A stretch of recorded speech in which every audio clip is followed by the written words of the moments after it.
सोने की गिन्नियों का बंटवारा। एक दिन की बात है। दो मित्र सोहन और मोहन अपने गांव के मंदिर की सीढ़ियों पर बैठकर बातें कर रहे थे। इतने में एक तीसरा व्यक्ति जतिन उनके पास आया और उनकी बातों में शामिल हो गया। तीनों दिन भर दुनिया जहां की बातें करते रहे। कब दिन ढला, कब शाम हुई, बातों बातों में उन्हें पता ही नहीं चला। शाम को तीनों को भूख लगाई। सोहन और मोहन के पास क्रमशः 3 और 5 रोटियां थीं, लेकिन जतिन के पास खाने के लिए कुछ भी नहीं था। सोहन और मोहन ने तय किया कि वे अपने पास की रोटियों को आपस में बांटकर खा लेंगे। जतिन उनकी बात सुनकर प्रसन्न हो गया, लेकिन समस्या यह खड़ी हो गई है कि कुल 8 रोटियों को तीनों में बराबर बराबर कैसे बांटा जाए। सोहन इस समस्या का समाधान निकालते हुए बोला, हमारे पर कुल 8 रोटियां हैं। हम इन सभी रोटियों के 3-3 टुकड़े करते हैं। इस तरह हमारे पास कुल 24 टुकड़े हो जाएंगे। उनमें से 8-8 टुकड़े हम तीनों खा लेंगे। मोहन और जतिन को यह बात जंच गई और तीनों ने वैसा ही किया। रोटियां खाने के बाद वे तीनों उसी मंदिर की सीढ़ियों पर सो गए, क्योंकि रात काफी हो चुकी थी। रात में तीनों गहरी नींद में सोए और सीधे अगली सुबह ही उठे। सुबह जतिन ने सोहन और मोहन से विदा ली और बोला, मित्रों, कल तुम दोनों ने अपनी रोटियों में से तोड़कर मुझे जो टुकड़े दिए, उसकी वजह से मेरी भूख मिट पाई। इसके लिए मैं तुम दोनों का बहुत आभारी हूँ। यह आभार तो मैं कभी चुका नहीं पाऊंगा, लेकिन फिर भी उपहार स्वरूप मैं तुम दोनों को सोने की ये 8 गिन्नियां देना चाहता हूँ। यह कहकर उसने सोने की 8 गिन्नियां उन्हें दे दी और विदा लेकर चला गया। सोने की गिन्नियां पाकर सोहन और मोहन बहुत खुश हुए। उन्हें हाथ में लेकर सोहन मोहन से बोला, आओ मित्र, ये 8 गिन्नियां आधी आधी बांट लें। तुम 4 गिन्नी लो और 4 गिन्नी मैं लेता हूँ। लेकिन मोहन ने ऐसा करने से इनकार कर दिया। वह बोला, ऐसे कैसे?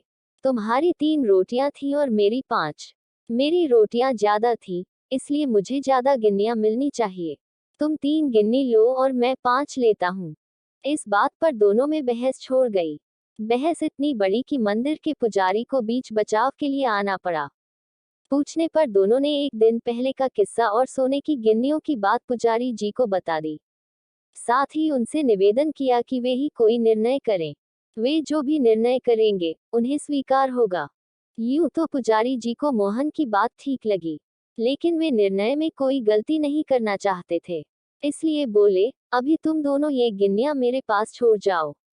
आज मैं अच्छी तरह सोच विचार कर लेता हूँ। कल सुबह तुम लोग आना, मैं तुम्हें अपना अंतिम निर्णय बता दूंगा। सोहन और मोहन सोने की गिन्नियां पुजारी जी के पास छोड़कर चले गए। देर रात तक पुजारी जी गिन्नियों के बंटवारे के बारे में सोचते रहे, लेकिन किसी उचित निष्कर्ष पर नहीं पहुंच सके। सोचते सोचते उन्हें नींद आ गई और वे सो गए। नींद में उन्हें एक सपना आया। उस सपने में उन्हें भगवान दिखाई पड़े। सपने में उन्होंने भगवान से गिन्नियों के बंटवारे के बारे में पूछा, तो भगवान बोले, सोहन को 1 गिन्नी मिलनी चाहिए और मोहन को 7। यह सुनकर पुजारी जी हैरान रह गए और पूछ बैठे, ऐसा क्यों प्रभु? तब भगवान जी बोले, देखो, राम के पास 3 रोटियां थी, जिसके उसने 9 टुकड़े किए। उन 9 टुकड़ों में से 8 टुकड़े उसने खुद खाए और 1 टुकड़ा जतिन को दिया। वहीं मोहन में अपनी 5 रोटियों के 15 टुकड़े किए और उनमें से 7 टुकड़े जतिन को देकर खुद 8 टुकड़े खाए। चूंकि सोहन ने जतिन को 1 टुकड़ा दिया था और मोहन ने 7, इसलिए सोहन को 1 गिन्नी मिलनी चाहिए और मोहन को 7। पुजारी जी भगवान के इस निर्णय पर बहुत प्रसन्न और उन्हें कोटि कोटि धन्यवाद देते हुए बोले, प्रभु, मैं ऐसे न्याय की बात कभी सोच ही नहीं सकता था।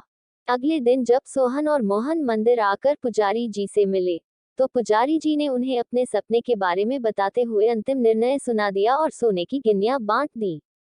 सीख, जीवन में हम जब भी कोई त्याग करते हैं या काम करते हैं, तो अपेक्षा करते हैं कि भगवान इसके बदले हमें बहुत बड़ा फल देंगे। लेकिन जब ऐसा नहीं हो पाता, तो हम भगवान से शिकायत करने लग जाते हैं। हमें लगता है कि इतना कुछ त्याग करने के बाद भी हमें जो प्राप्त हुआ, वो बहुत कम है। भगवान ने हमारे साथ अन्याय किया है, लेकिन वास्तव में भगवान का न्याय हमारी सोच से परे है। वह महज हमारे त्याग को नहीं, बल्कि समग्र जीवन का आंकलन कर निर्णय लेता है। इसलिए जो भी हमें मिला है, उसमें संतुष्ट रहना चाहिए और भगवान से शिकायतें नहीं करनी चाहिए, क्योंकि भगवान का निर्णय सदा न्याय संगत होता है और हमें जीवन में जो भी मिल रहा होता है वो बिल्कुल सही होता है। अगर यह कहानी आपको पसंद आई हो तो प्लीज़ मेरे चैनल को लाइक, सब्सक्राइब और शेयर करें। धन्यवाद।